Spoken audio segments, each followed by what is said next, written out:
Welcome to the Microsoft Teams Quick Start Guide presented by Voxtelesys.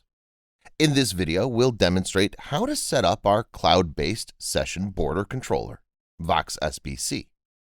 We'll go over how to set up users in the GUI. After your domain is verified, as discussed in the previous video, you'll need to add a new user to your Voxtelesys domain to activate it for Teams Direct Routing. Click on the Users tab on the side panel, then select Active Users from the dropdown. Select Add a User, then fill out the basic information.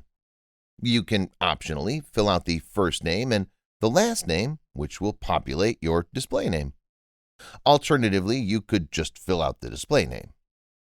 Type in the username and choose your recently added Voxtelesys domain from the dropdown. When you're finished, click on Next.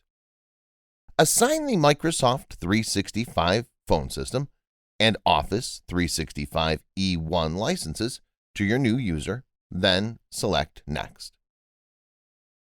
Under the optional settings, you'll want to give your new user a global administrator role, then click on Next.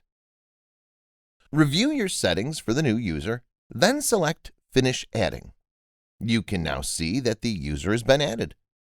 If you selected the option for the password to auto-generate, you'll see your password here. You can now select Close. Our next video will continue with verifying our new user in PowerShell.